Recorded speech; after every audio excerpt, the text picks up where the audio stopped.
damos el ok para bloquear las cámaras. Bueno, vamos a empezar. Vos me decís si es que lo ven. Exactamente, queda tranquila.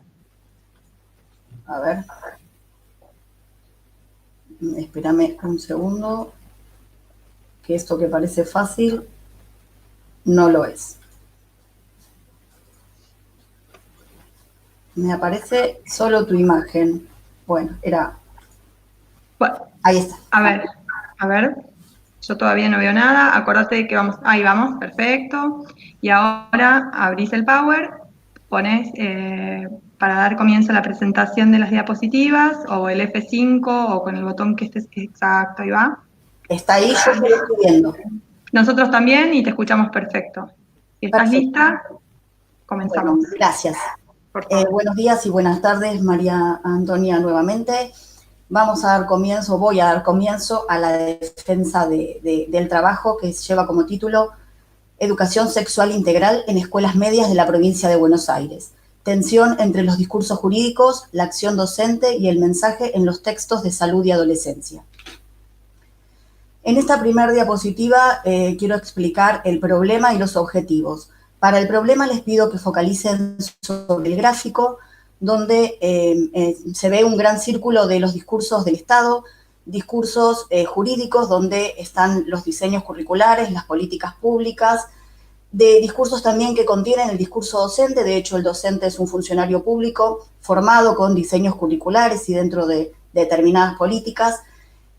Esos diseños curriculares son tomados por el mercado editorial como insumo, selecciona a su criterio un equipo autor-locutor para reinterpretar y generar sus productos, que son los textos escolares que que van al mercado, y el docente los selecciona para ofrecerlos a sus estudiantes.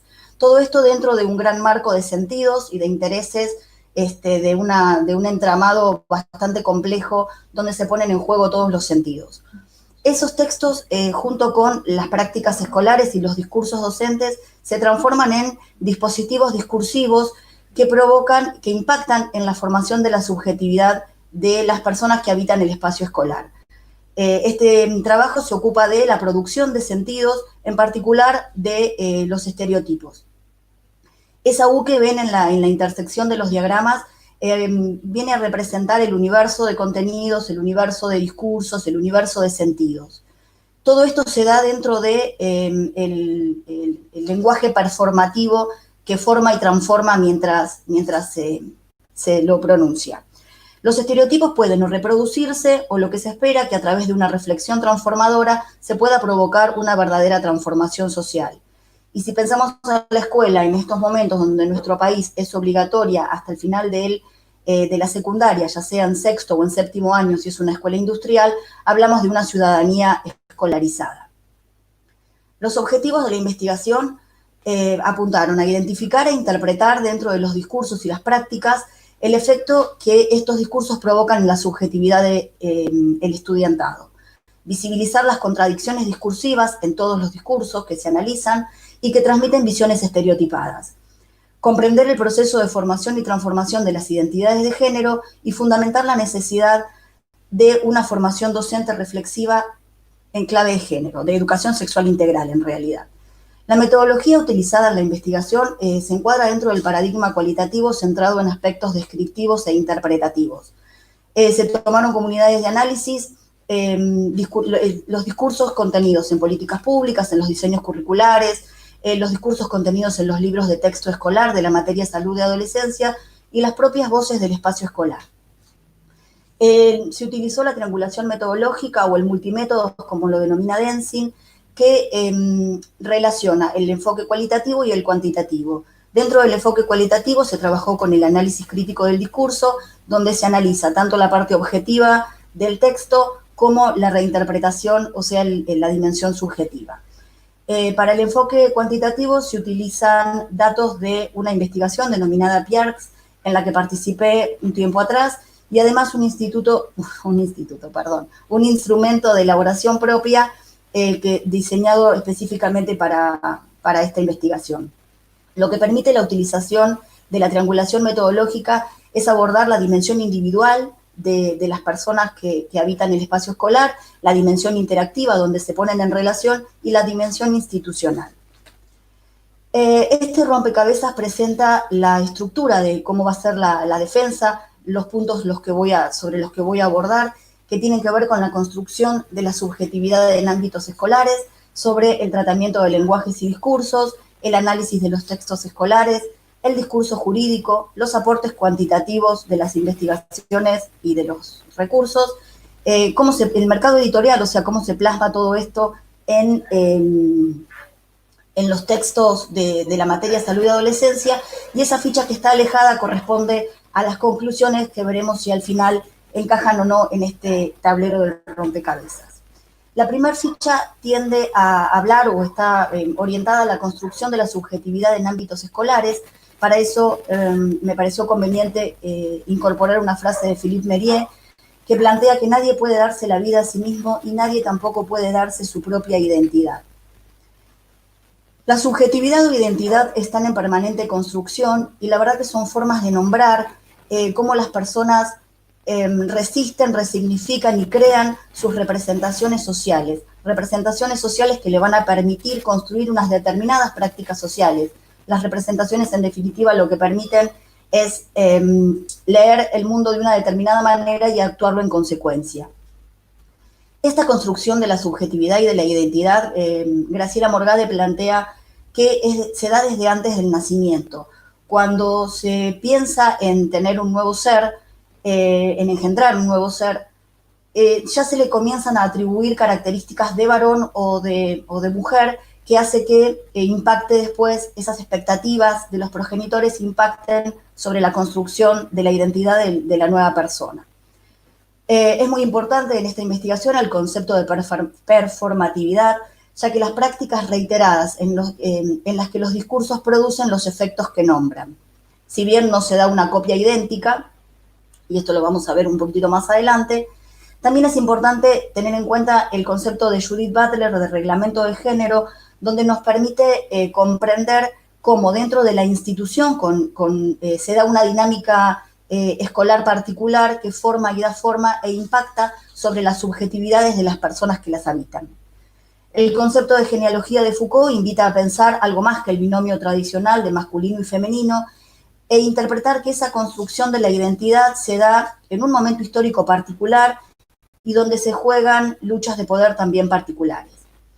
En esta investigación se acuña el concepto de redacción sesgo generalizada e invisibilizante porque se plantea que esa redacción en masculino, que se ve en prácticamente todos los documentos oficiales, provoca la producción sociodiscursiva de una determinada subjetividad y el borramiento de toda diferencia.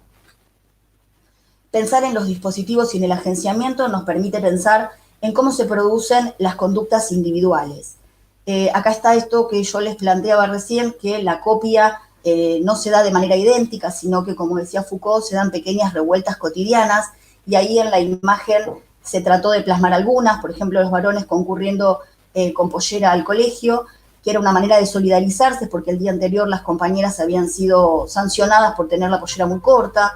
Se ve en la imagen de abajo una sentada en la puerta de una escuela católica, el día que se debatía en el Senado la ley sobre el aborto, y el logo del Aprender 2018 lo puse para recordar cuando unas alumnas se negaron a responder una de las preguntas del Aprender, que planteaba, cuando preguntaba sobre el sexo, las opciones de respuesta eran femenino, masculino, y se negaron a responder esa cuestión.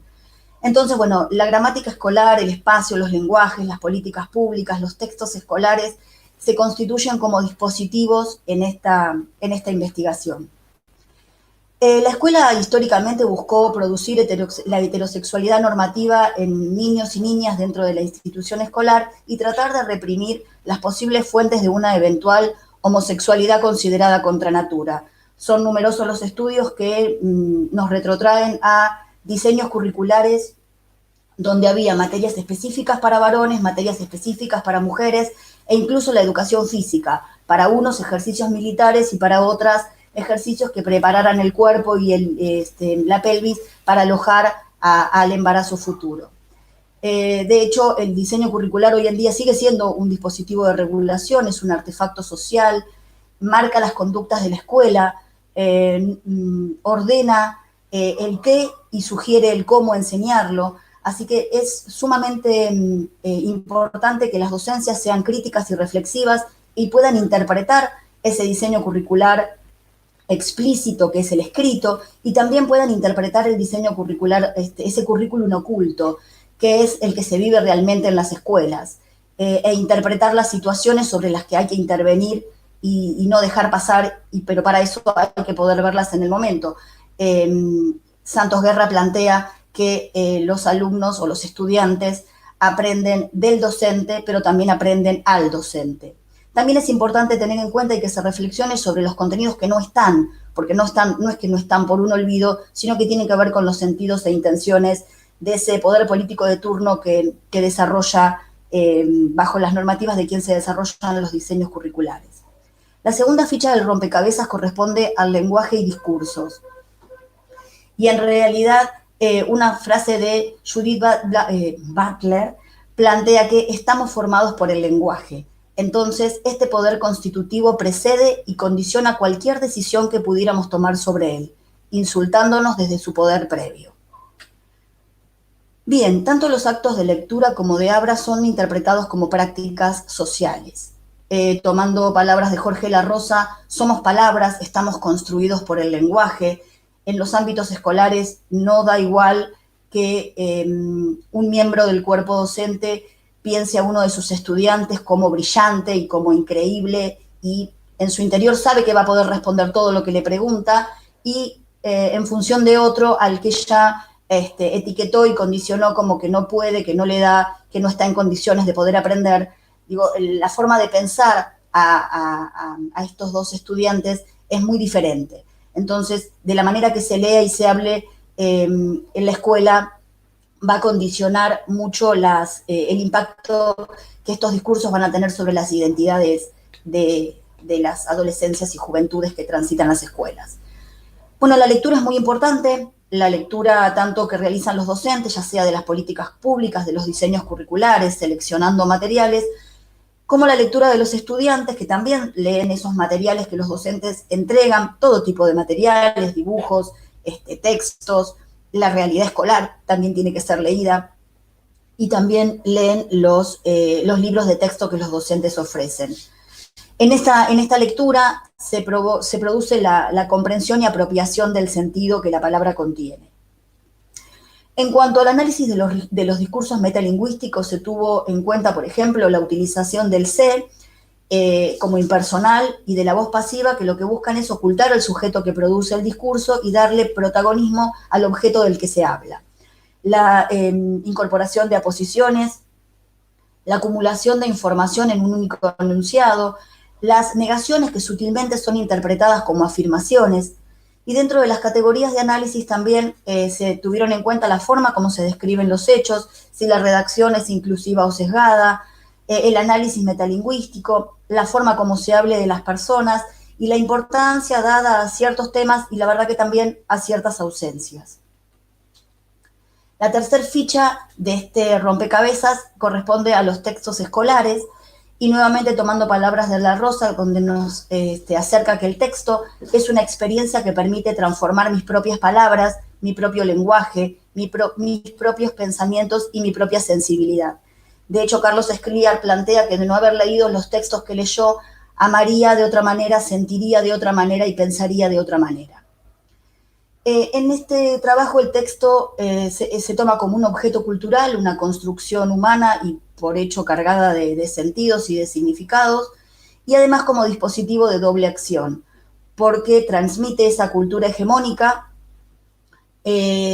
tanto en la escuela como en las sucesivas lecturas que se pueden hacer en el domicilio, porque muchas personas o estudiantes se llevan esos textos a su casa. ¿Cómo se producen estos textos? El mercado editorial reinterpreta a través de ese equipo autor-locutor que seleccionó los diseños curriculares. Cabe recordar que en nuestro país, desde la vuelta a la democracia en 1983, no hay un control del Estado sobre el contenido de los textos escolares. Entonces queda librado a la interpretación del mercado editorial. Estos libros están escritos por profesionales de la salud, en muchos se ven incluso entrevistas a profesionales, a médicos y médicas, lo que hace que tenga un carácter de inobjetable, de verdad. Lo mismo sucede al incluir los saberes disciplinares sin aclarar la fuente. Es el estudiante y la estudiante lo ven como una verdad absoluta. Hay determinados conocimientos que se ponen con una tipografía secundaria o como notas al pie, como para restar importancia. Otras veces estos recursos paratextuales se utilizan para dar más importancia o para resaltar ese contenido. Se utiliza en la redacción la primera persona del plural, lo que algunos teóricos denominan discordancia deliberada, que tiene que ver la persona que lee sienta cierta familiaridad con el equipo que lo escribió, con el equipo de autores y autoras, y ahí en el costado, en el recuadrito, tienen un ejemplo, cómo se plantea al público lector el hemos visto, como dándole parte a que también estuvo en ese contacto visual, y luego en un ejercicio se le pide compara, con la utilización del voceo. También se incluyen pistas de lectura, como palabras en negrita y un exceso de metáforas que lo que hacen es darle una potencialidad metacognitiva al escrito. Bien, ¿cómo es que se aprende lo escrito? ¿Cómo es que esa carga ideológica que el discurso tiene impacta sobre las identidades? Acá tomo la teoría de Menguenó, que plantea que tenemos que pensar en varias particularidades. En un punto nos plantea pensar en la situación de comunicación, que es el destinatario se comporta de acuerdo a lo que se espera de ese género discursivo. De hecho, el estudiante y la estudiante piensan que eso que dice el texto es lo que se tienen que aprender, porque es el conocimiento real, es la verdad, y es lo que se les va a tomar en la evaluación. Por eso es que se incorporó la imagen de una vulgata bíblica, que hay unas autoras que plantean que el texto se comporta como la vulgata escolar. La vulgata es una traducción de la Biblia, entonces ese texto escolar vendría a ser como el catecismo que hay que aprenderse de memoria para poder aprobar o para poder cursar la escuela. Otra de las variantes que nos propone Menguenó es pensar en el estatus de participación, que tiene que ver básicamente con las relaciones que se dan entre el texto y las personas que tuvieron intervención en el mismo. Por un lado, el mercado editorial, que es el que produjo la reinterpretación de ese saber. Por otro lado, los equipos docentes, que fueron quienes seleccionaron ese material. Habría que ver cuáles son los criterios de selección. Y por otro lado, el estudiante que toma ese saber como la verdad revelada que hay que aprenderse para seguir en el ámbito escolar. Dentro de esos discursos, dentro de esas relaciones, también aparecen los discursos jurídicos, los pedagógicos, los familiares, los gremios, los medios de comunicación, la sociedad en general. Bien, este objeto cultural es el que deja la huella, y siguiendo la teoría de Menguenó, plantea que en el momento en el que se da realmente el aprendizaje en sí mismo, esa incorporación de sentidos, la denomina la escena de enunciación, que a su vez la subdivide en la escena englobante, que apunta a pensar cómo ese texto interpela a cada uno de las personas lectoras de una manera particular, que va a tener que ver con sus propias representaciones sociales, con sus saberes previos, con su vida anterior.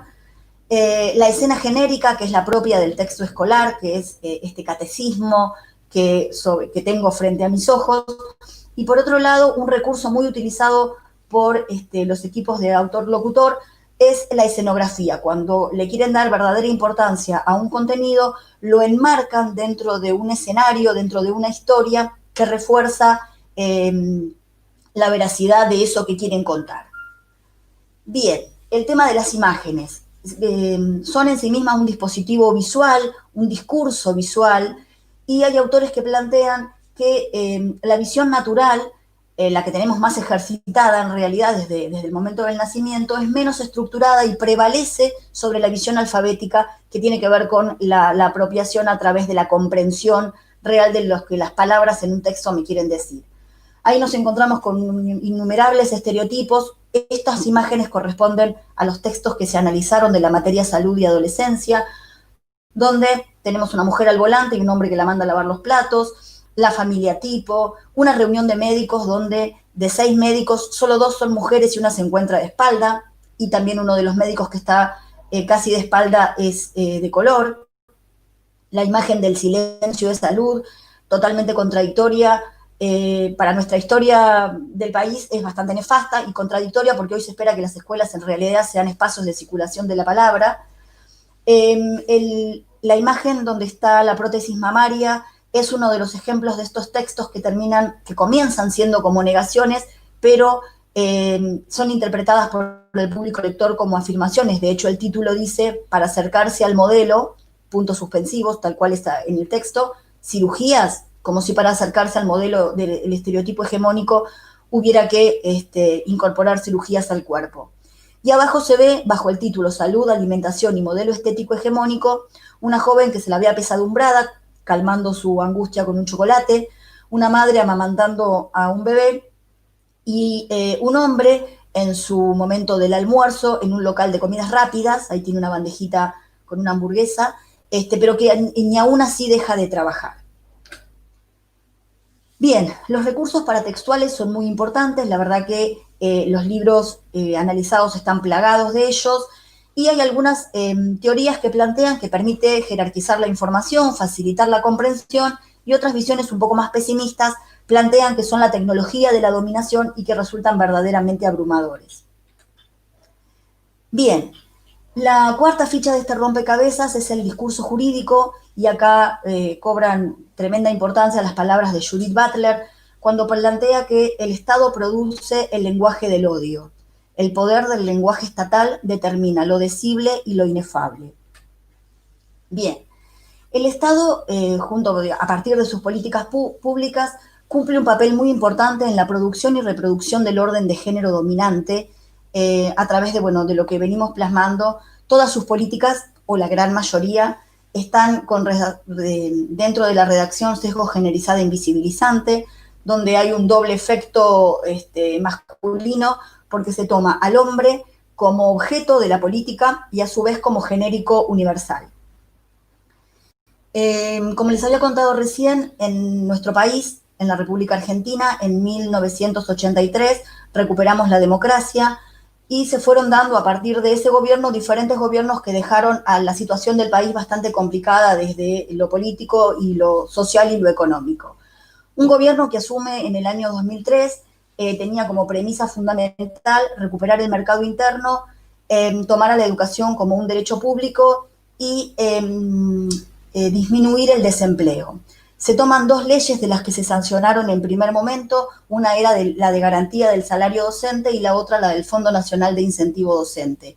Ambas generaron un impacto importante en el aumento del sueldo de los docentes, lo que se tradujo en un ingreso masivo a las carreras de los institutos superiores de formación docente. Numerosos estudios sobre estas poblaciones que entraban a los institutos de formación arrojaron como resultado que tenían grandes problemas en las competencias básicas, en la capacidad de expresión y en las técnicas de estudio. Esto hacía muy difícil que la formación docente fuera exigente y generara docentes de calidad. Una de las leyes que se analizan es la de la educación sexual integral, el programa nacional, que la ley esta fue sancionada en octubre del año 2006, y entre uno de sus objetivos planteaba que las provincias tenían que entregar en un lapso de 180 días proyectos de ley, y tenían un máximo de 4 años para sancionar dichos proyectos, para sancionar las leyes en cada una de las jurisdicciones. Ahí van a encontrar en el fragmento redactado a todos los educandos, esta ley está redactada en masculino, y entiende a la educación sexual integral como la articulación de aspectos biológicos, psicológicos, sociales, afectivos y éticos. El gran ausente dentro de esta ley es el género. Si bien era un tema muy importante y ocupaba las agendas públicas, no fue tenido en cuenta. Se ve que generaba ciertas dificultades el tratamiento de la temática. Dentro de los objetivos de la ley También estuvo el de incorporar la educación sexual dentro de las propuestas educativas de todos los niveles, prevenir los problemas relacionados con la salud en general y la salud sexual y reproductiva en particular. En realidad, el fundamento de esta ley o el objetivo principal era evitar el embarazo adolescente. También se buscaba procurar igualdad de trato y oportunidades para varones y mujeres, lo que hace indispensable que las docencias sean reflexivas y críticas, porque estas situaciones estaban pensadas para el ámbito escolar y es ahí donde hay que actuar en el momento en el que surgen situaciones de discriminación y no dejarlas pasar, ¿no? Y es ahí donde se puede hacer una mirada crítica. También se ocupaba, o dentro de los objetivos estaba la de producción o selección de materiales didácticos, el seguimiento, la supervisión y la evaluación, y programas de capacitación permanente y gratuita de los educadores. Les quiero pedir que presten especial atención a este objetivo que voy a leer ahora, que planteaba el diseño de propuestas de enseñanza, consecuencias y pautas de abordaje pedagógico en función de la diversidad sociocultural local y de las necesidades de los grupos etarios. Y aquí les presento, por un lado, una página de uno de los textos que se analizan, donde relaciona directamente las adicciones con la pobreza, como si la pobreza fuera la única que tiene adicciones, como si en otras clases sociales no se dieran las adicciones. Un ejercicio en la página 97 plantea la historia de Jorge, que es un joven de 15 años, que es el menor de 7 hermanos, que vive en un asentamiento en la ciudad con sus padres, quienes subsisten gracias a los planes sociales. Suelen beber en exceso y discutir frecuentemente. Todas las mañanas sale con 2 amigos a robar a los chicos que van a 2 escuelas de la zona céntrica. La verdad que el impacto que este ejercicio puede generar en la percepción de los estudiantes, que cómo ven a esa gente que vive en un asentamiento y que percibe un plan. Son todos violentos, todos toman y todos roban. Bueno, acá estamos con las contradicciones de lo que planteaba esa política pública. Y los cuadros que tienen a su derecha nos encontramos con contenidos que dentro del diseño curricular, por ejemplo, de historia de segundo año, vigente actualmente, sancionado en 2010, le pide a los docentes que justifiquen el sometimiento de los indígenas como sujetos de explotación. Realmente es necesaria una docencia crítica para interpretar. No se olviden que de estas frases es donde se toman las editoriales para generar los contenidos. Y es así que después nos encontramos, como por ejemplo, dentro de uno de los textos, que plantea que en la época de la colonia los fuertes tuvieron que sufrir el cruento ataque de los malones, lo que el estudiantado plantea que los malos eran los grupos aborígenes. El otro cuadro habla de la transferencia de excedentes demográficos y capitales a la Argentina. La verdad que pensar en excedentes demográficos es pensar que a alguien le sobra gente, y es realmente tremendo pensar que un alumno o alumna interprete que a un país le sobra gente. Ese cuadrito de ser parte lo puse para darle pie a comentarles que tengo la suerte de haber pasado por diferentes estratos del sistema educativo. Soy maestra del nivel primario y ejercí como maestra de primaria. Soy profesora del nivel secundario. En este momento trabajo como equipo directivo de una escuela secundaria.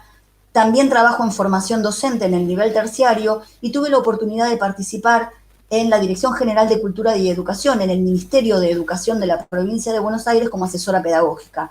Esto de haber estado en la cocina de la política pública y en la base me da una mirada que creo que es la que enriquece al trabajo de investigación. Bien, en esta diapositiva trabajo el resultado de haber analizado la Ley de Educación Sexual Integral de la Ciudad de Buenos Aires. Si ustedes recuerdan que la nacional fue sancionada el 6 de octubre del 2006, esta ley se sanciona 6 días después. Recuerden que la jurisdicción tenía 180 días para elevar un proyecto. La Ciudad de Buenos Aires ya a 6 días sanciona la ley. Evidentemente el tema de la educación sexual integral y de la perspectiva de género era un tema caliente en las agendas de las políticas del momento. Esta ley está elaborada con un lenguaje inclusivo, plantea la elaboración de contenidos curriculares obligatorios y transversales, habla de actividades pedagógicas, o sea que pone a la docencia en el centro de la escena, y plantea la salud sexual como la integración de aspectos físicos, emocionales, intelectuales y sociales, y también incorpora el amor. También esta ley en sus objetivos tiene eliminar las prácticas basadas en la supuesta superioridad de un género sobre otro. Esta ley sí tiene en cuenta la perspectiva de género. Bien, los tramos de formación pedagógica fueron aprobados por una resolución en el año 2007 y surgen por la necesidad. Al poner la escuela secundaria obligatoria hay una gran explosión de la matrícula, hay un gran ingreso del estudiantado, de las juventudes y adolescencias a las escuelas, y se necesitan profesores y profesoras. Al no tenerlos a disposición, se emplea a profesionales universitarios y a técnicos, y se piensa en una capacitación pedagógica que los habilita para trabajar tanto en el nivel medio como en el nivel superior. Esta ley, esta resolución, planteaba que iba a estar vigente solo por 2 cortes sucesivas, o sea que iba a ser hasta el año 2009, y que esta formación, que era imprescindible tener una mirada pedagógica. Realmente no es más que una mirada, porque está pensada en solo 4 semanas. 3 semanas el primer año, por más que sean intensivas, son solo 3 semanas, y 1 semana para el segundo año. Les comento que también soy docente de los tramos de formación pedagógica, y puedo dar cuenta de cuál es el efecto y los resultados. Bien, la Ley de Educación Sexual de la Provincia de Buenos Aires se tardó 9 años después de la sanción de la ley. Si bien, digamos que tenía un plazo de amparo de 4 años, que era el máximo de la que determinaba la ley nacional, bueno, se tomó 5 años más para ser sancionada. Plantea sí actividades pedagógicas, acá se pone a la docencia en el centro de la escena, pero sigue pensándola a la educación sexual integral como la articulación de aspectos biológicos, psicológicos, sociales, afectivos y éticos. Y nuevamente la relaciona con el cumplimiento de los derechos sexuales y reproductivos. Plantea también entre sus objetivos asegurar el efectivo cumplimiento del derecho a la libertad sexual, el derecho a la autonomía.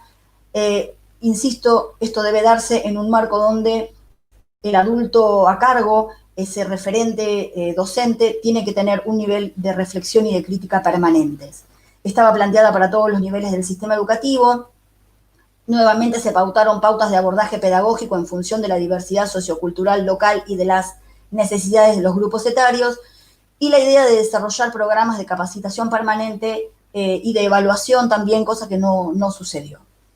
Otro de los documentos que se analizaron para este trabajo es el diseño curricular de la materia salud y adolescencia, que es del año 2010, está redactado con una matriz sesgo-generizada invisibilizante, o sea, absolutamente en masculino, plantea la educación sexual integral como uno de sus módulos, y nuevamente la perspectiva de género no figura ni entre los objetivos ni entre los contenidos.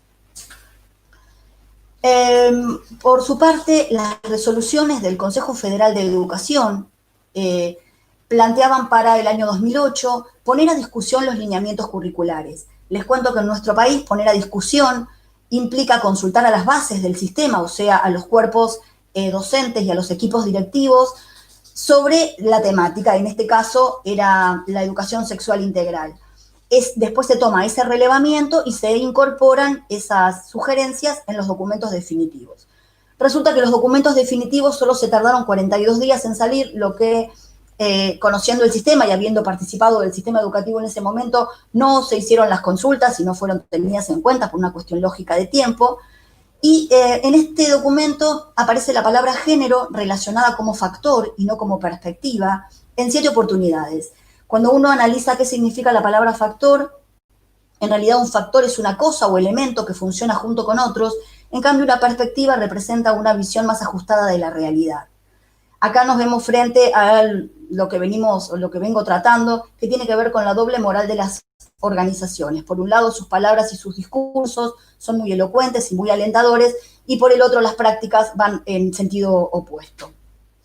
En esta diapositiva tienen una cantidad de leyes sancionadas que representan un reclamo genuino de la población, pero la verdad que viendo cómo se plasman, o mejor dicho, cómo no se plasman o cómo no se implementan en los ámbitos escolares. Por eso el título, si es un reclamo genuino o fue realmente para cautivar masas electorales. Cuando uno observa que, por ejemplo, la Ley de Protección Integral de los Derechos del Niño, Niña y Adolescente fue promulgada 2 días antes de las elecciones del año 2005, la verdad que llama la atención. Lo mismo sucede con la ley que propone erradicar la violencia contra las mujeres.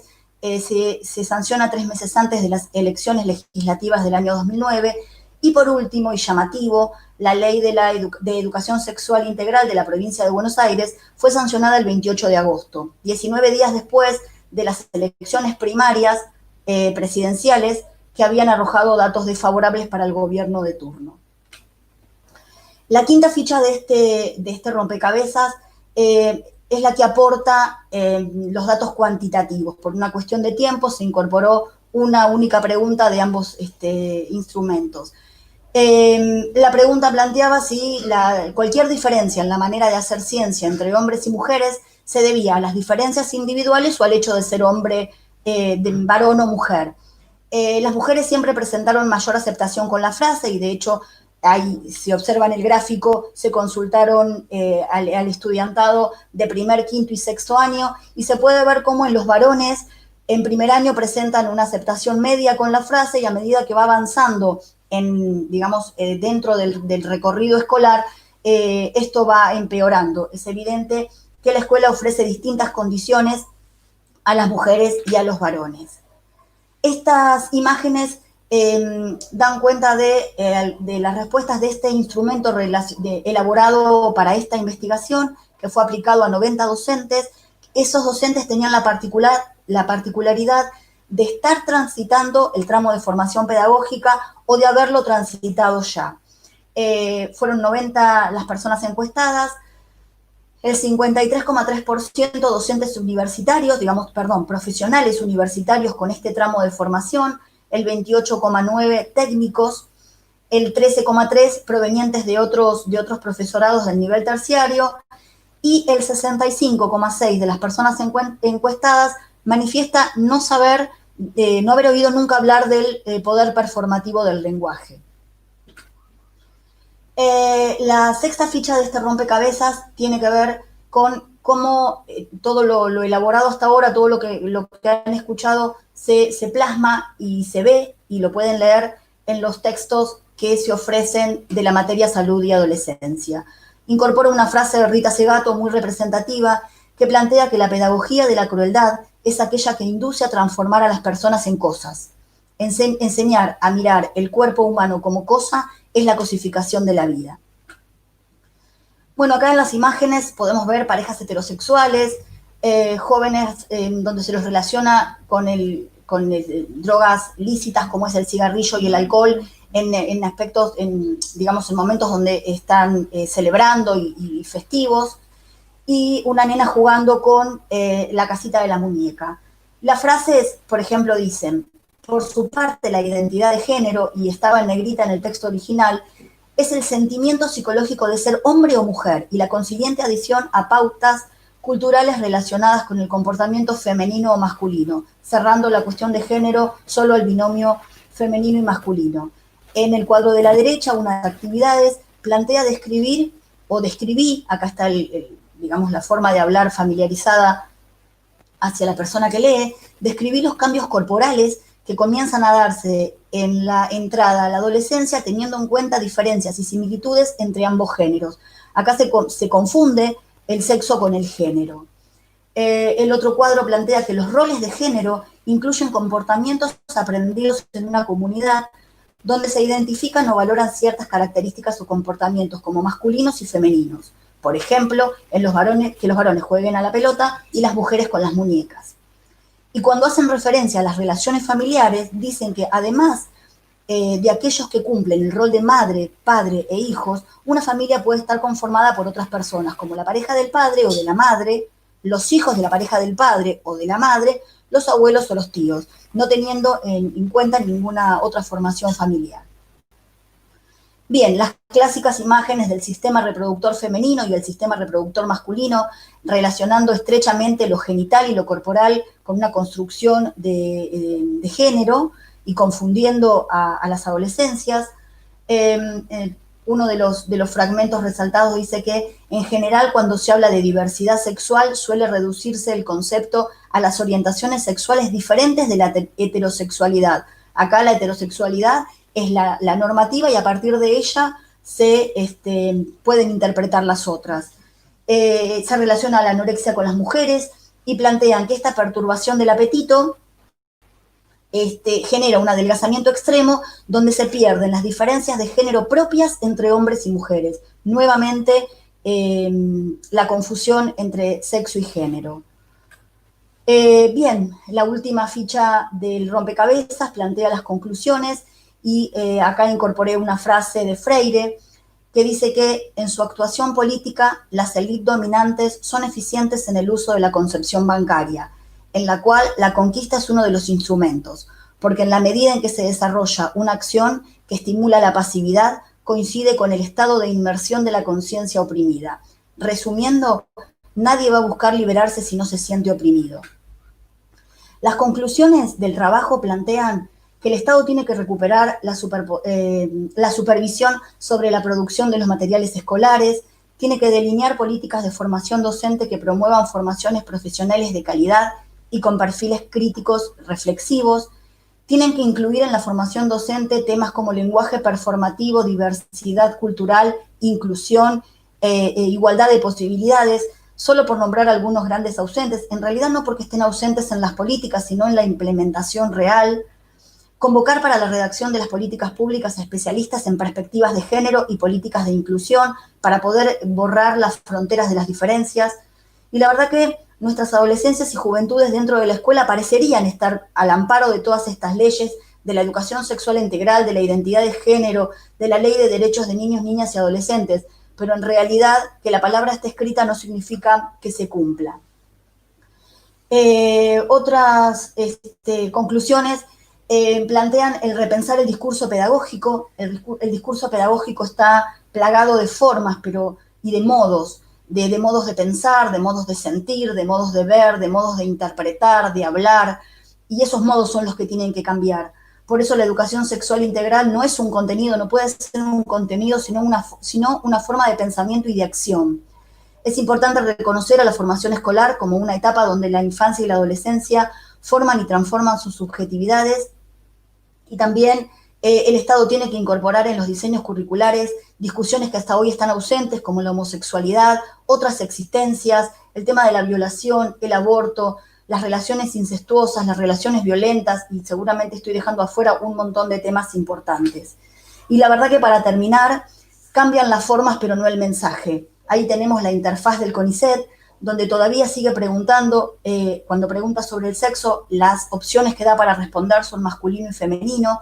A la derecha tenemos un comunicado de la Dirección General de Cultura y Educación, donde le avisa a los docentes la semana de la educación sexual integral, y en realidad, si la educación sexual integral realmente quiere ser integral y transversal, no tiene por qué tener una semana. Eso es lo que hace que la docencia interprete, se relaje, la trabaje esa semana, y listo, yo mi parte la cumplí. Y como frutilla del postre, el mercado, donde generó un álbum de figuritas denominado Heroínas de la Historia, al que adhieren en su contratapa varios colectivos feministas, donde dentro de las figuritas aparecen dos grandes personajes de la historia, como Eva Perón y Marie Curie, pero ambas con el apellido de sus esposos. La verdad que espero que esa última ficha blanca haya encontrado su lugar en el tablero del rompecabezas. Muchas gracias. Gracias, Claudia. A ver, ahí si podemos dejar de compartir pantalla. No sé si tocando la pantallita en la que diste inicio para compartir, ahí deberíamos dejar. Ahí estamos todos. Bueno, acá, perfecto. Perfecto. Muchas gracias por la presentación, Claudia. Si les parece, iniciamos con el intercambio de los jurados, con las consultas que quieran realizarle. No sé si tienen preferencia de que comience alguno en particular, si alguno tiene algún problema de conexión, alguna necesidad de comenzar. Si no, de manera aleatoria, elijo un nombre. ¿Sí? Le damos inicio a María Antonia, que es la que está desde más lejos por las dudas, que no sé si tiene algo que ver, pero por las dudas. Yo, en primer lugar, pido disculpas porque no sé exactamente cómo son los formatos de tesis en Argentina, es decir, no sé cómo funcionan exactamente y entonces, bueno, simplemente voy a hacer un intento de hacer algunas cuestiones que me han surgido para que al final de todo, no hace falta que me las conteste ahora mismo, pues la doctoranda las pueda responder si quiere. Bien, en primer lugar, muchísimas gracias a la Universidad Nacional de Quilmes y a los directores de la tesis por pensar en mí para formar parte de este tribunal. Siempre es un acto muy agradable ver cómo se van incorporando nuevos doctores y nuevas personas formadas en investigación. Y eso siempre es un acto que, tanto académicamente como desde el punto de vista investigador, es muy agradable. En segundo lugar, bueno, sigo reiterando lo que dije en el momento del dictamen individual, que era una tesis evidentemente defendible, que metodológicamente estaba bien sustentada y que suponía un avance del conocimiento, que es lo que tienen que ser todas las tesis, en principio, ¿no? Y bueno, creo que la exposición que ha hecho ha sido muy ágil, porque, claro, al enfrentarse a un discurso jurídico, no sé cómo son los discursos jurídicos en Argentina, pero los discursos jurídicos en España y en Europa son a veces complicaditos. Yo siempre digo que las leyes y los abogados están puestos para, delante de una ley, poder decir A y su contrario. Entonces, bueno, siempre estás en ese filo de la navaja que no sabes exactamente que la ley dice una cosa o parece que dice una cosa, pero alguien la puede interpretar en otro sentido. Veo que en Argentina van un poco por el mismo camino que en Europa, pero bueno, se ve que el discurso jurídico es igual. Y enfrentarse a eso es complicado, es muy, muy, muy complicado. Y en la exposición ha sido muy ágil y creo que lo ha hecho muy bien y muy entretenido, porque realmente podría haber sido como tremendo. Y después, creo que lo ha enlazado muy bien y que esas fichas de un encaje que ha intentado encajar ha sido un encaje muy, muy acertado y que ha dado un hilo conductor coherente tanto a la tesis como a la defensa. Y ahora sí que van una serie de cuestiones que a mí se me han planteado, pero claro, es aquella cosa de cada uno tiene sus sesgos y yo tengo mis sesgos. Mis sesgos son el de ser psicóloga y hacer psicología social.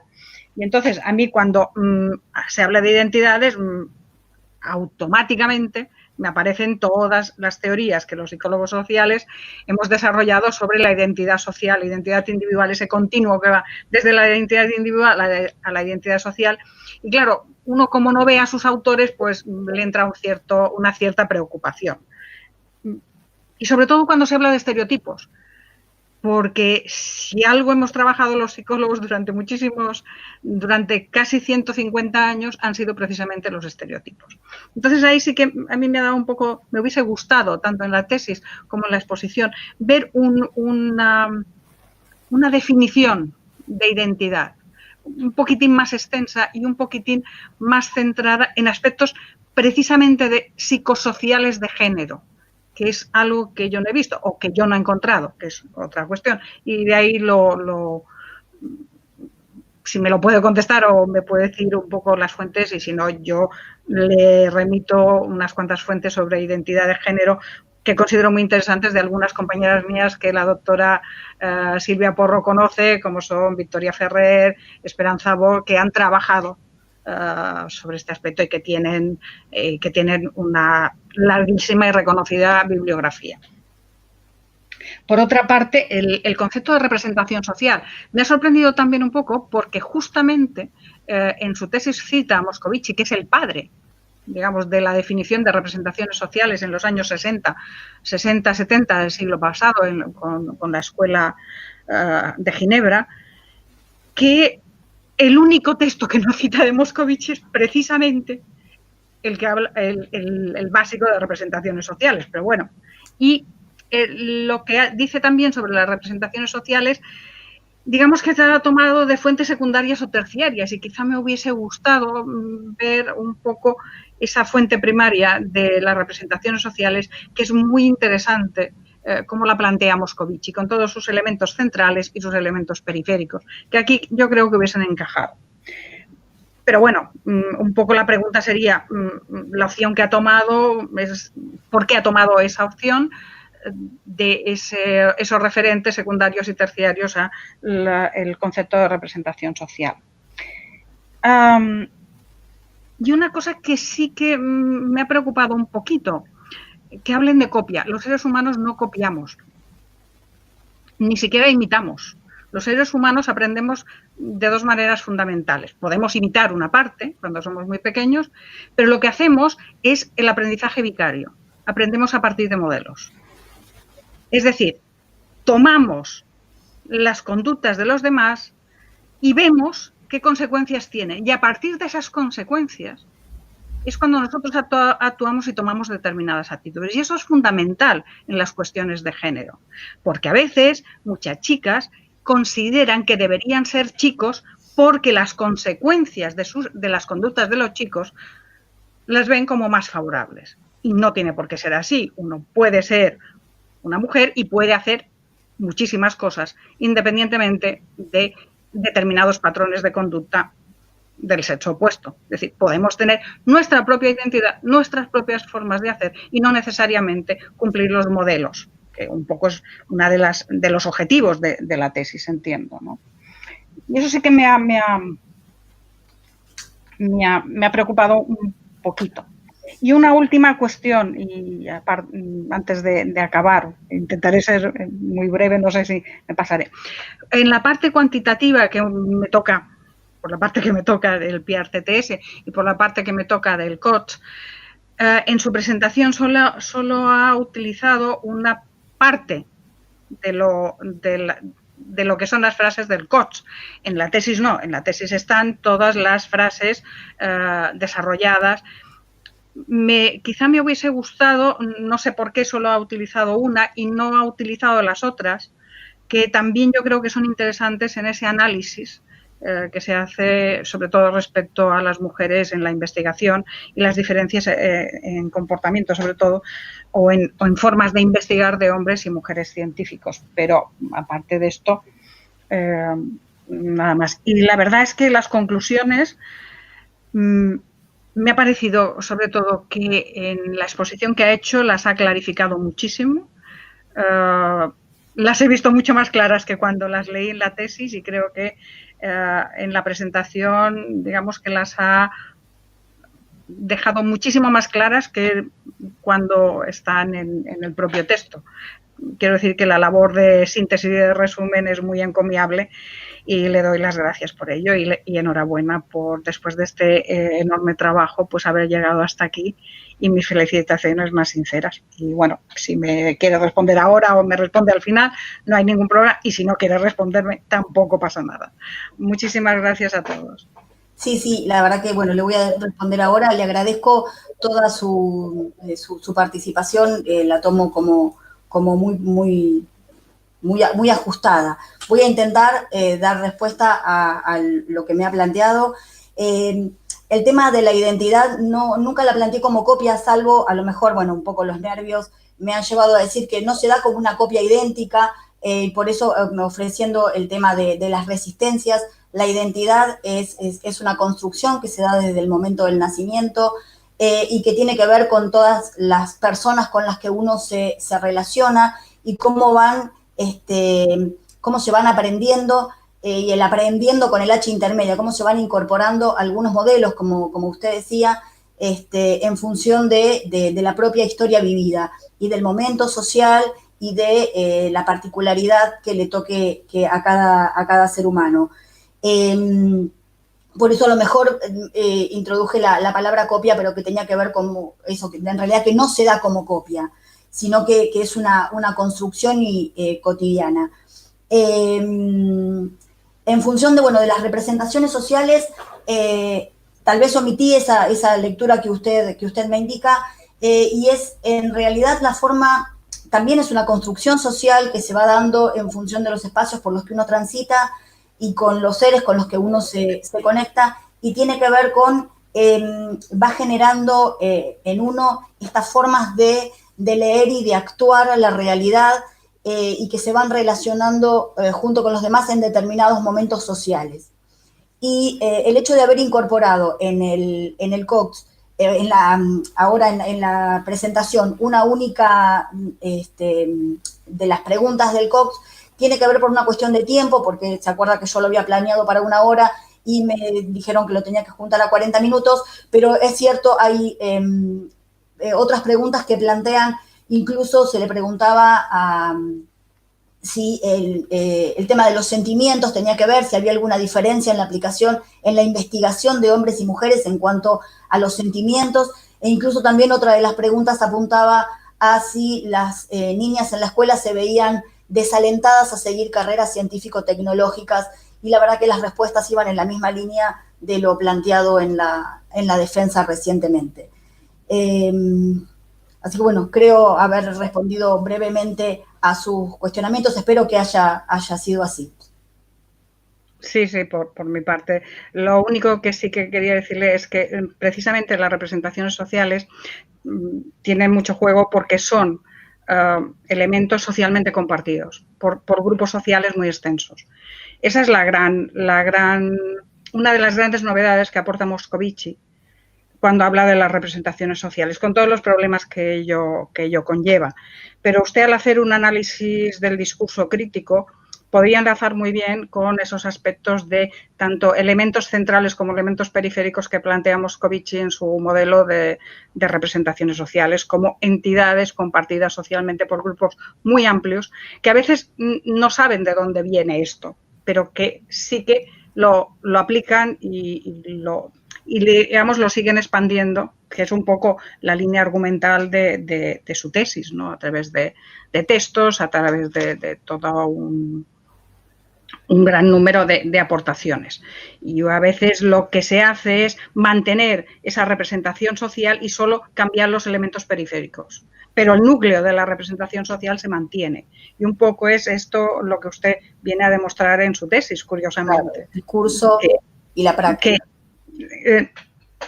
Los elementos periféricos pueden variar, queda muy mono poner unas fichas de heroínas y no sé qué, pero después resulta que, curiosamente, además, en las mujeres de origen español, latino, que mantenemos nuestro apellido de solteras, que quien haya ido a algún congreso es la cosa de siempre. Yo me llamo María Antonia Manasero y sigo llamándome María Antonia Manasero, y no me llamo María Antonia Vázquez, que es el apellido de mi marido.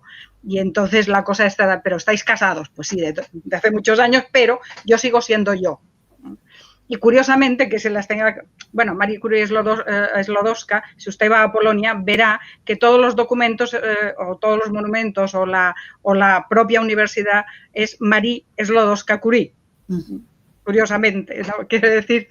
Pero también Polonia es un país donde no se mantiene el apellido sino el apellido del padre, ¿no? Pero independientemente de esto, es muy curioso, ¿no? que este tipo de cosas. Y eso forma parte de esas representaciones sociales como elementos socialmente compartidos y que siguen funcionando durante tiempo. Los tiempos son muy largos, porque en cambio hay resistencias. Pero muchísimas gracias por la respuesta. Muchas gracias, María Antonia. Alejo, Marisa, si alguno de los dos puede... Ahí está, Alejo ahí se desbloqueó.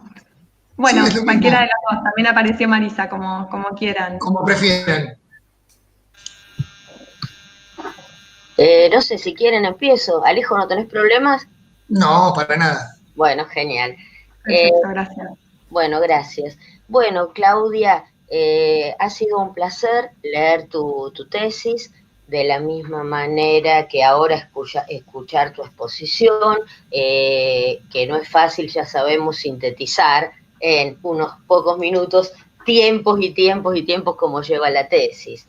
Bueno, con relación, voy a ser bastante breve, pero te comento, con relación a la temática, me parece, tal como lo puse creo en el dictamen, que es un tema impostergable y que lo que vos trabajás, y que además resulta, ¿cómo decir? No hay trabajos, digo, de la envergadura del tuyo, al menos que yo conozca, en el país. Así que, y abarcando este tema en concreto. De la misma manera, deseo destacar que el análisis del tema, o sea, no me quedo solo en el tema, sino que el análisis que vos haces es muy adecuado y presenta además una dinámica llevadera, que esto también se quedó bien demostrado en tu exposición. Bien. A mí en lo personal, obviamente por mis sesgos de trabajo también, lo que más me interesó, pero es una cuestión de preferencias, es lo que yo identifico como, me puedo estar equivocando, como una de las hipótesis más fuertes que vos tenés en tu tesis, que en realidad lo que afirmas es la existencia a nivel del análisis discursivo de estereotipos binarios. Y bueno, y allí apunta precisamente, al menos la lectura, ya sabemos, y hago un paréntesis, ya sabemos que cada uno busca en lo que lee lo que más le atrae. Bueno, y allí me parece que es muy acertado esa cuestión o esa disociación que si querés ves entre el discurso, por ejemplo, el discurso jurídico y la praxis, o cómo se lleva esto a los manuales. Ahora bien, te voy a confesar una cosa que me hacía un poco de ruido primero, antes de leerlo, la palabra tensión, porque digo, ¿cómo tensión? ¿Qué quiere en el título? ¿No? ¿Qué quiere decir con esto esta profe? Y bueno, nada, se entiende perfectamente.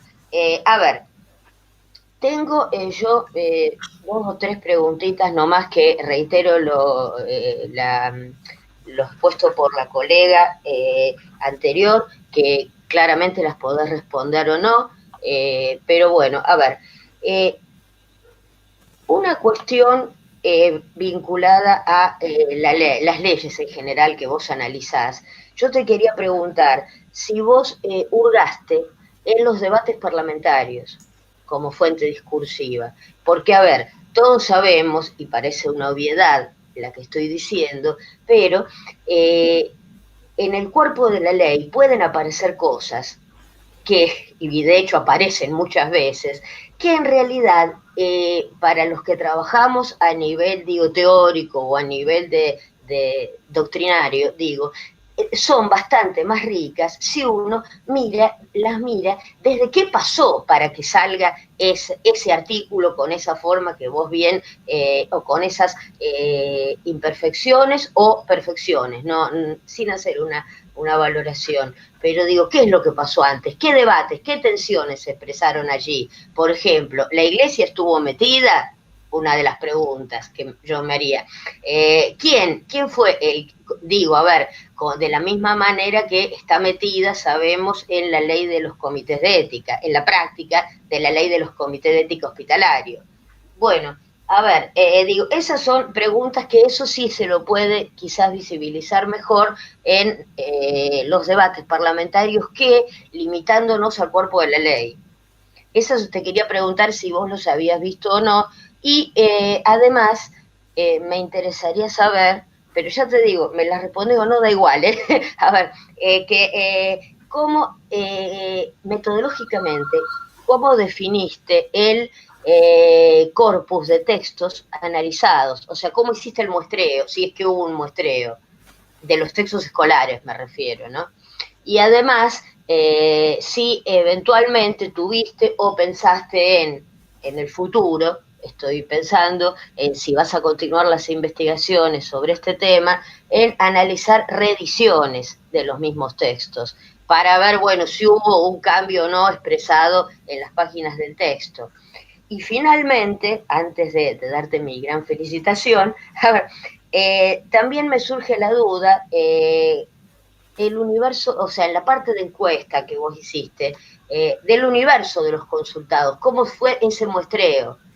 porque vos sí referís que eran gente que tenía formación pedagógica, bueno, estamos, pero no sé si se tuvo en cuenta un muestreo aleatorio, o fue un muestreo de un azar, azaroso dirigido, bueno, hay diversos mecanismos, ¿no? O si directamente se evaluó un bloque que no está mal, digo, son características, porque digo, también sería enriquecedor para esta tesis ver, cruzarle en el futuro, digo, otras variables como podrían ser desde, no me gusta hablar de clase social, pero bueno, desde clase social hasta edad inclusive de los, grupo etario de los participantes. No sé, es como cuestiones, o sea, entonces, a ver, te resumo.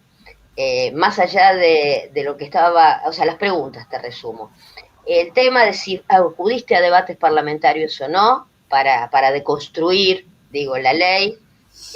Luego, ¿cómo hiciste o qué hiciste para definir el corpus de textos escolares analizados a nivel del muestreo, digo, a ver, o si fueron todos, que también es una opción, y también cómo trabajaste metodológicamente el universo de los entrevistados. Bueno, y te reitero mis felicitaciones y fue un placer realmente haber leído tu trabajo. Bueno, gracias Marisa, voy a intentar dar respuesta a lo que me planteás. Sí. En realidad no tuve, a los debates parlamentarios no los tuve en cuenta al momento de la tesis, sí en cuanto a una cuestión más de informalidad, de haber escuchado, pero no están incorporados esos documentos dentro de la tesis, sí tener en cuenta, por ejemplo, incluso en la tesis hago una inclusión de un documento del Papa Francisco que se eleva a las escuelas religiosas, pero la verdad que los debates parlamentarios no los tuve en cuenta. Igual también, digamos, ahora te hablo desde el análisis informal de esas fuentes, me preocupa también cómo a veces esos discursos son políticamente correctos en el ámbito de la discusión y en el ámbito del recinto, y que en realidad después quedan plasmados en esa ley que evidentemente estaban mirando para otro lado. El tema de la selección de los textos escolares, se seleccionaron los más, digamos, los más vendidos, ya sea porque las editoriales, hay dos editoriales que tienen como en realidad son grupos editoriales, tienen como una tradición en el ámbito de la provincia de Buenos Aires, y a su vez, y el otro porque es uno de los más económicos y termina también siendo uno de los más vendidos. Y una de esas editoriales, además, le ofrece a las instituciones educativas, digamos, tecnologizar la escuela. ¿Qué significa? Poner en cada aula un cañón y una computadora al servicio de cada uno de los docentes. Obviamente los papás tienen que pagar una módica suma por esto, pero lo que pasa es que las computadoras están cargadas solo con los libros de esa editorial y se les da un código a los chicos para que puedan acceder desde sus casas a esos materiales. Entonces acá hay el texto se vuelve este objeto cultural que deja la huella y el monopolio del saber. A futuro sí está planteado seguir el trabajo, la verdad que investigándolo sobre el campo. Realmente me parece que la investigación disociada del campo de acción no tiene sentido. Elaborar teoría solo para escribir papers, la verdad que no es por lo menos mi campo de acción.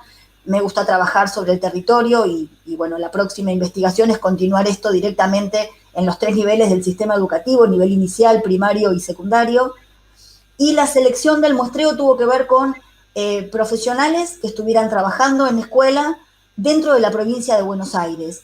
Y en realidad fue aleatorio porque la verdad conseguir de diferentes institutos un listado de mail al que poder enviarle online el instrumento.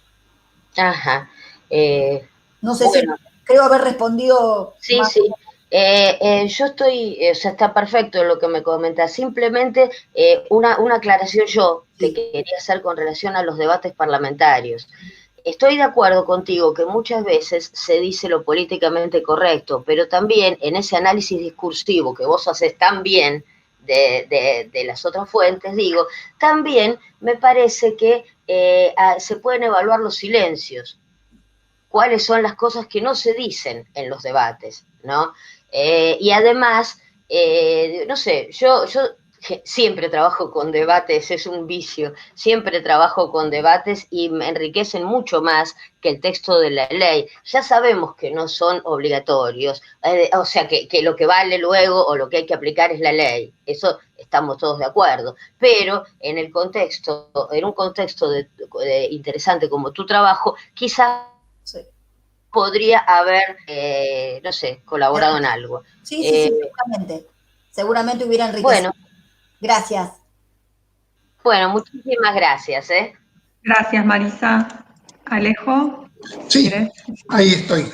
Buenísimo. Bueno, primero que todo, felicitarte, Claudia, y a vos y extensivo a tus directores. A ver, la verdad que en lo personal, la lectura tanto del cuerpo de la tesis como tu presentación fueron muy fluidas. A ver, estuvo muy bien organizado el texto para seguir el argumento, lo cual hay que ponderarlo porque ayuda también a uno a la evaluación y al desarrollo del argumento. Así que la temática me pareció relevante. Yo trabajé mucho tiempo de docente y me hizo acordar mucho las reuniones de sala de profesores, las charlas ahí, lo que vos planteabas, entonces, bueno. Yo voy a ser bastante conciso con el planteo. Armé como 3 puntos, unas preguntas, unos posibles caminos y algunas reflexiones, ¿no? Pero voy a ser conciso porque sabemos que esto puede fallar en cualquier momento, entonces voy a ir retomando, voy a ir de atrás para adelante, pero porque recién se estaba hablando sobre lo políticamente correcto. Y yo ahí pondría un paréntesis, sería, bueno, lo políticamente correcto en qué contexto y en qué trama de producción. Porque muchas veces pensamos lo políticamente correcto para nosotros, académicos de sectores universitarios, que para otros ámbitos de la política no lo es, entonces sería para pensarlo, digo. Me parece, además de, como te decía Marisa, de atender a los silencios, ver la trama de producción de eso de lo políticamente correcto. Eso lo tenía al final, pero como para dar una continuidad a lo que se venía hablando. En relación al trabajo de la tesis, está muy bien trabajado conceptualmente. La labor que hiciste con las fuentes, tanto la producción cuantitativa como con los textos escolares, es muy rica. Yo lo que me preguntaba es los procesos políticos que hay detrás de las sanciones de esos marcos normativos. Es decir, cómo se establece que la temática de la educación sexual integral sea en la agenda de Estado, qué actores lo movilizan y qué actores entran en disputa. Digo que, a ver, esto no es que tenía que estar en la tesis, pero digo lo que me disparó tu tesis. En ese sentido, se podría problematizar un poco los procesos sociales que hay detrás y por qué termina pasando lo que termina pasando, o sea, por qué se termina cristalizando determinadas visiones en ese texto. Marisa te decía recién, ver los debates parlamentarios, ver esos actores que circulan en las tramas de las políticas, me parece que le puede dar para futuros trabajos una profundidad hacia otra lista. Digo, no podés abordar toda una tesis de doctorado y eso estamos de acuerdo. Digo, pensando lo que me llevó tu tesis. Y al mismo tiempo, podríamos pensar si hay microtemporalidades dentro de este proceso que se inicia en 2006. En las concepciones que hay sobre estos estereotipos. Porque vos mostrás muy bien que a partir de la sanción de la provincia de Buenos Aires hay un cambio en ese proceso, en esas concepciones. Bueno, si vos pudiste identificar algún tipo de temporalidad o de microtemporalidad en las concepciones en este proceso, ¿se entiende estoy hablando de la computadora medio a ciegas, entonces es como, me falta el feedback. Bueno, eso por otro lado. Una cuestión metodológica que te quería preguntar es, ¿cómo trabajaste con los textos? O sea, operativamente, vos fuiste realizando presentaciones de imágenes, lo que nosotros tenemos como material, y una descripción. Bueno, ¿cómo seleccionaste esas imágenes? ¿Con qué criterios se trabajaron los distintos apartados de los libros? Y, bueno, si hay más textos oficiales, me preguntaba yo, sobre la temática. Vos estabas 2 editoriales privadas y un texto promovido por el Estado. Bueno, si hay otro tipo de material que sea promovido para trabajar esta temática. Bueno, ahora a otra cuestión que me parece importante. No sé si voy muy rápido, pero que es cómo objetivar tu experiencia docente. Es decir, aparece a lo largo del texto y apareció en tu presentación muchas cuestiones que hacen a tu experiencia en el territorio.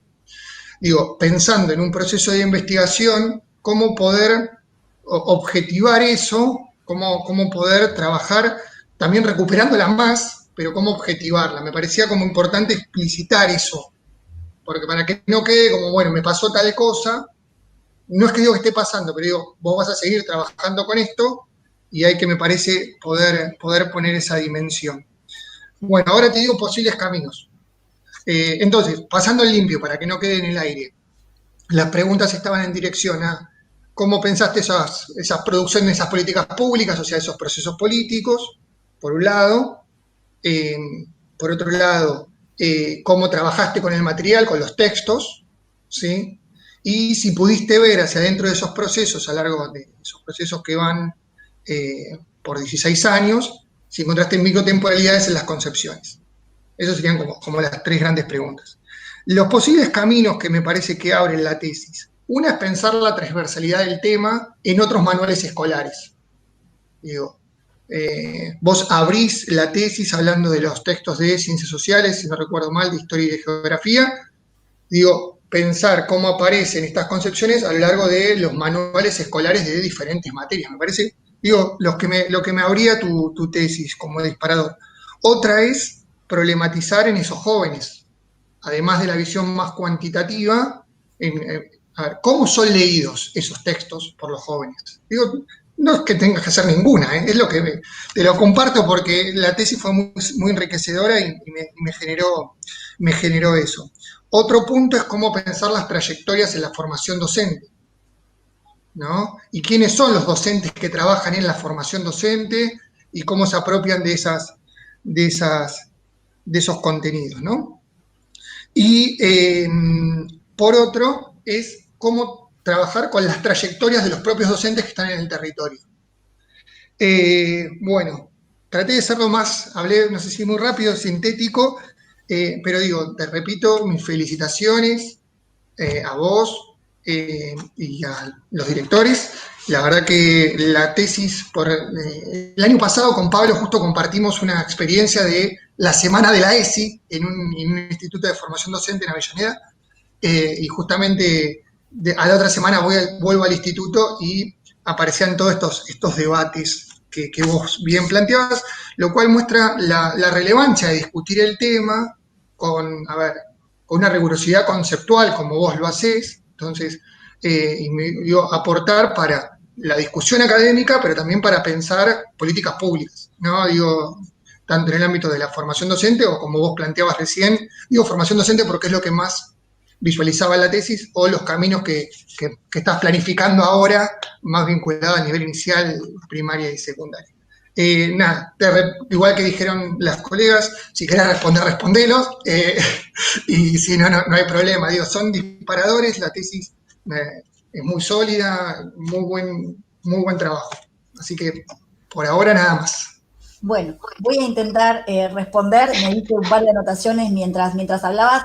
No creo ser muy prolija y muy ordenada para la respuesta, pero bueno, espero cubrir todos los aspectos de la pregunta. La verdad que me quedé con esto de objetivar la experiencia, es muy difícil porque educar implica poner el cuerpo, ¿no? Es un acto político en el que uno participa a diario y recordar un poco lo que vos planteabas de las salas de profesores y poder tomar esos registros.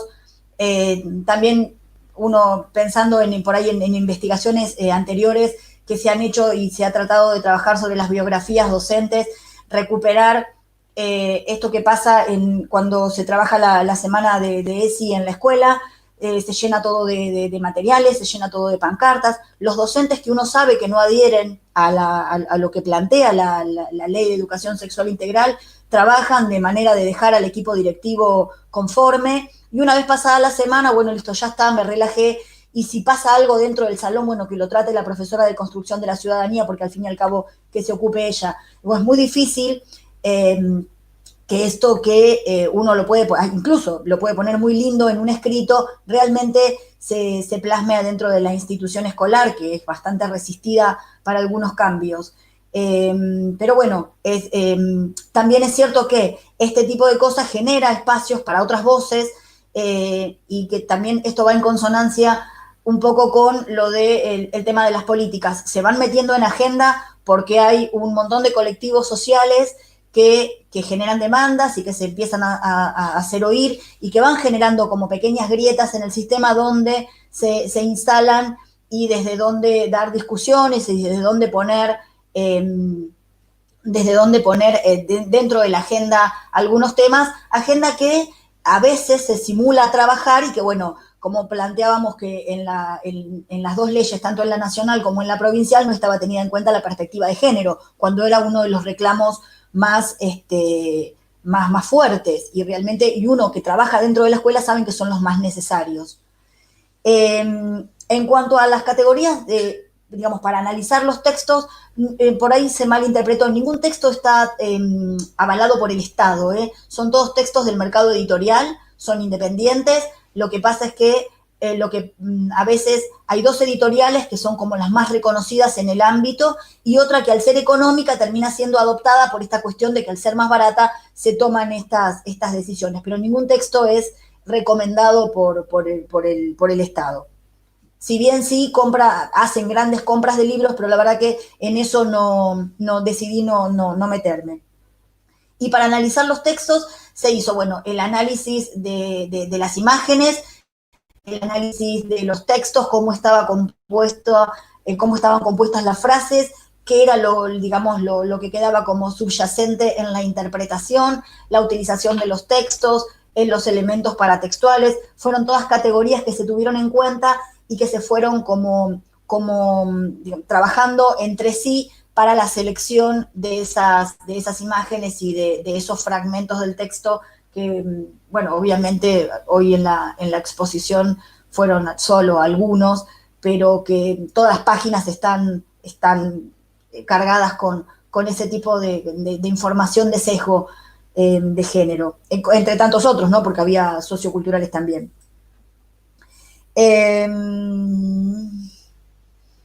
Me perdí.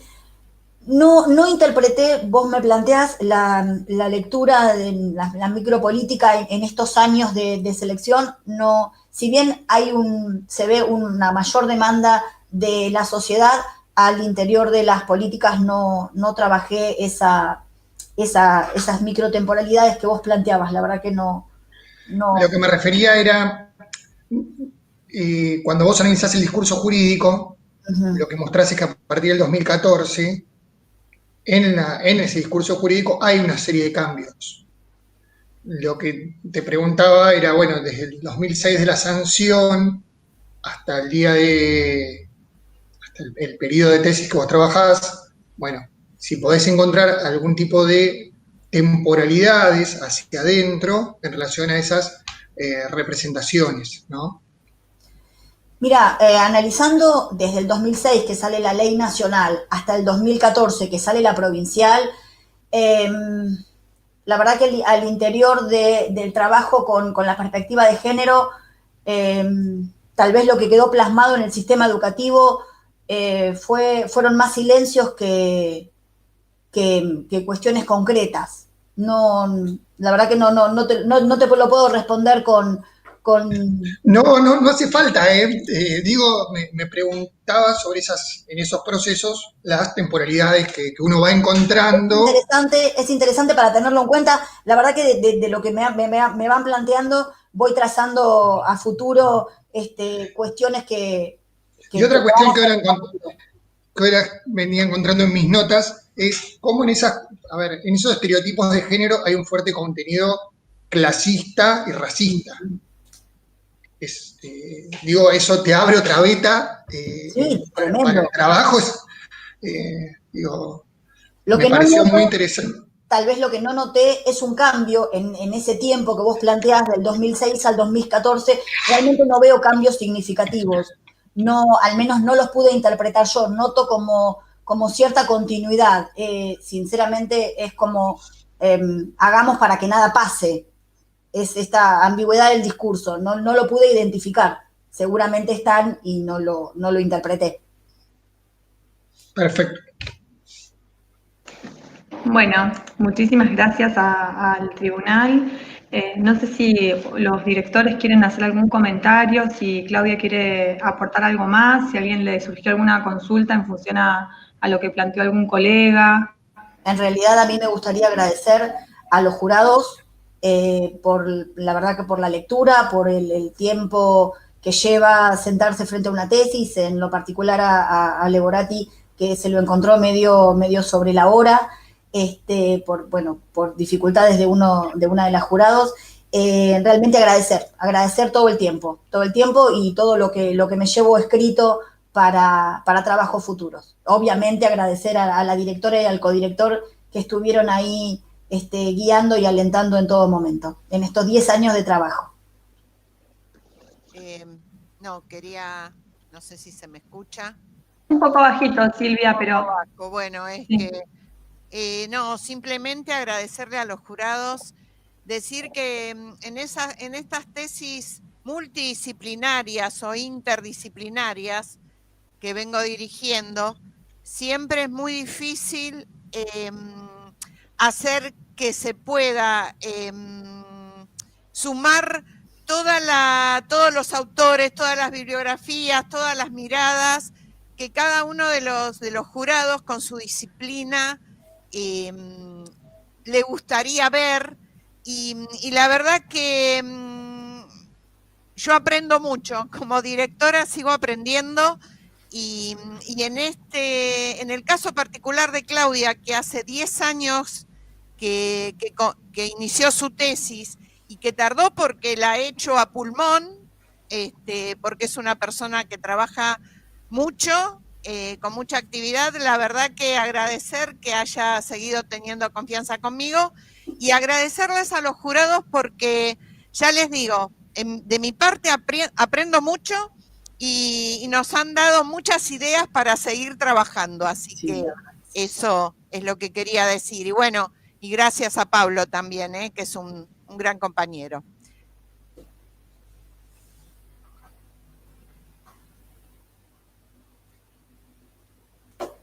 Ile, no se te escucha. Estás muteada, Ile. Le estaba diciendo a Pablo que estaba con el micrófono en silencio. Ahí está.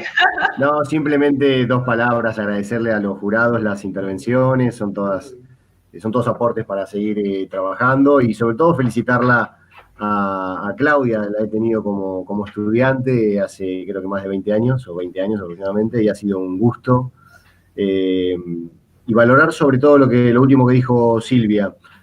Claudia es una persona muy inquieta, muy inteligente, que trabaja en el campo educativo y ha hecho su carrera, digamos, vinculada con el doctorado sin apoyo institucional más que el afectivo, y eso me parece que es un doble mérito. Así que, bueno, felicitarla doblemente a Claudia, porque no ha tenido ninguna beca ni ningún apoyo, y hace años que viene trabajando al mismo tiempo que, digamos, trabaja para subsistir, aunque trabaja en el campo educativo. Bueno, ha podido de alguna manera complementar esos 2 caminos que son muy difíciles y muy arduos, ¿no? La investigación y sus trabajos vinculados con la docencia. Así que una doble felicitación a Claudia. Gracias Pablo, gracias Silvia. Bueno, muchísimas gracias a todos.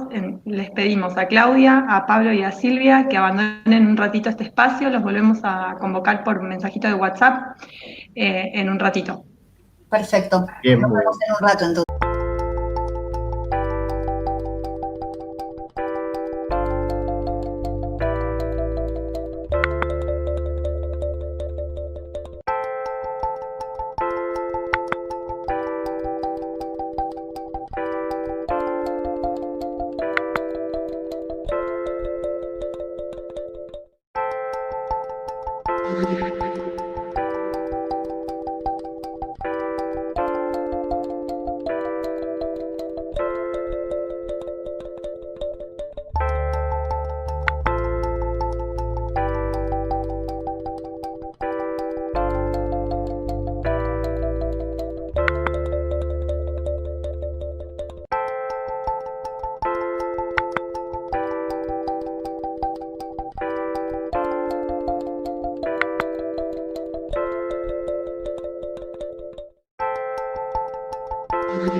Live streaming is on. Sí, sí, despacito. Bien, ahí yo ya convoqué a Silvia y a Pablo, así que deben estar por ingresar. Bueno. Liliana, te hago una pregunta. Yo tengo el dictamen sin el que vos mandaste. ¿Te parece que la pegue ahí la firma? Sí, sí, no hay ningún problema, Alejo, donde quieras. Si no, mandala directamente suelta en un Word y nosotras la agarramos. Listo, más fácil entonces. Sí.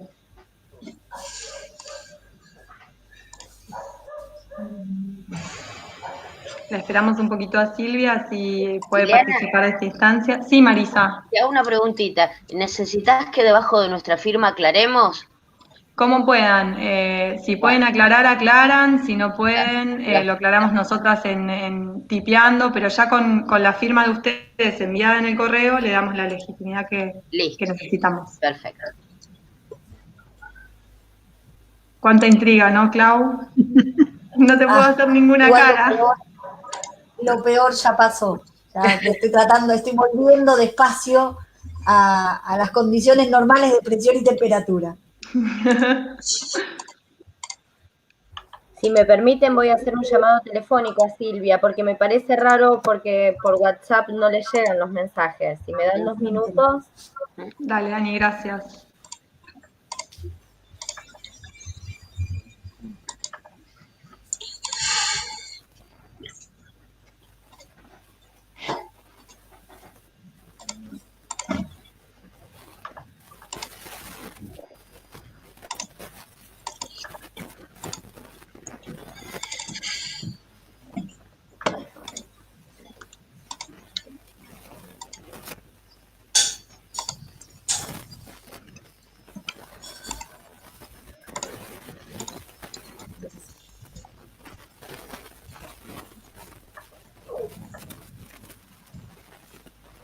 Ya está, ya me pude comunicar con Silvia, ahora va a ingresar. Buenísimo, gracias Ana. Ahí está Silvia. Estoy corrigiendo una reiteración de palabras. Por eso conviene leerlo varias veces. Sí, sí. Bueno, Marisa, cuando vos quieras, si estés lista. Perfecto, bueno, hacemos lectura al acta número 20, correspondiente a la defensa de la tesis doctoral de Claudia Beatriz Arango.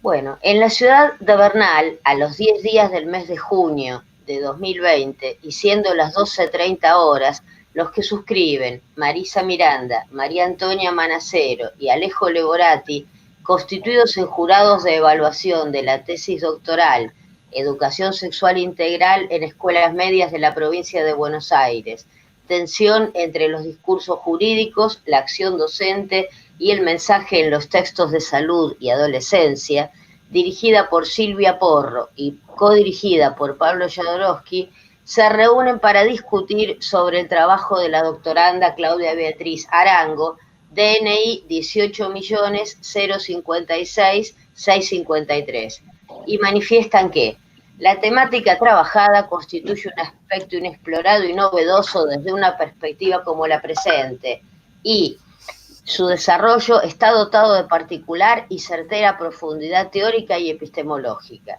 Dicho esto, la tesis en cuestión significa un avance,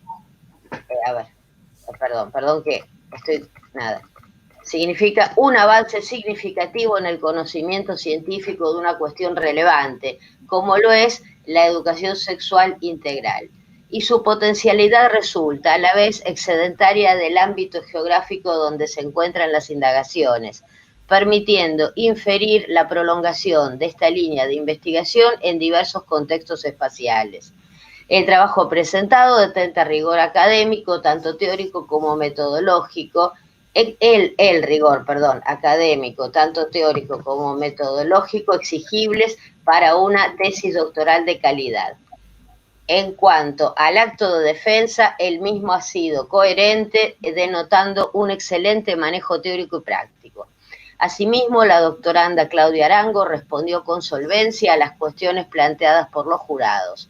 Por lo tanto, el jurado considera que el trabajo presentado reúne los requisitos solicitados para la aprobación del trabajo final perteneciente al grado de doctora de la Universidad Nacional de Quilmes, con mención en Ciencias Sociales y Humanas, y por lo arriba expuesto se decide por unanimidad calificar el trabajo de tesis doctoral presentado como aprobado sobresaliente 10. Gracias. Se supone que tengo que tener la interés ahora para realmente agradecerle a todos por el tiempo, por todo. Realmente todas las chicas que manejaron la comunicación, estoy súper emocionada.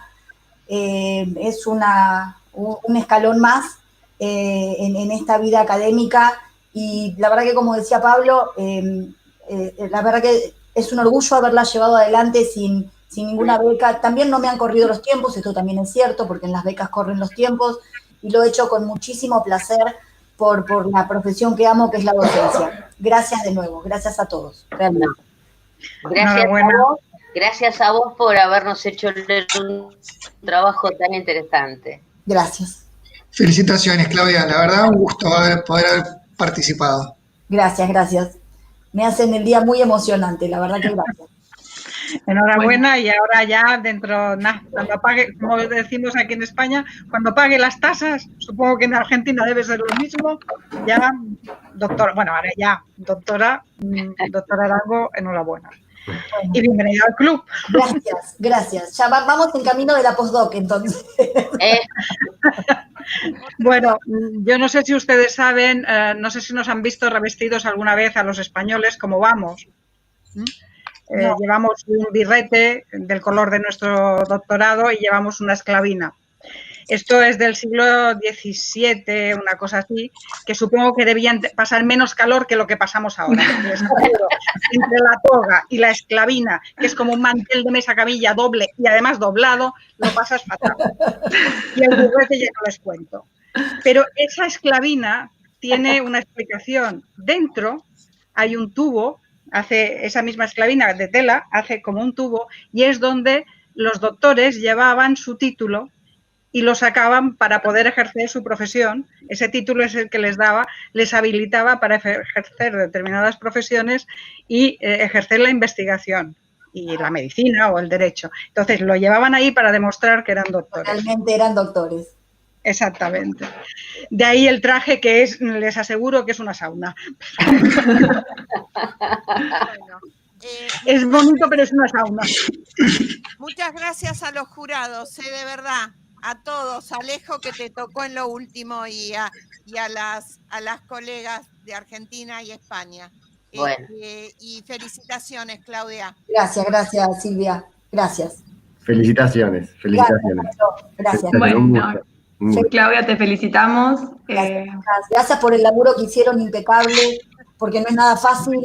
Yo pensaba defender parada en un salón con María Antonia en la computadora, bueno, y la realidad mundial nos hizo encontrar a todos a través de la pantalla. Y qué bueno verlos, realmente qué bueno verlos. Muchas gracias. A vos. Felicitaciones, les agradecemos a todos la participación. Y bueno, después cuando retomemos condiciones de trabajo más normales, los convocaremos para formalizar el acta y Claudia darte algo en papel y no todo digital. Bárbaro. ¿Sí? Gracias a todos. Buenas tardes para mí.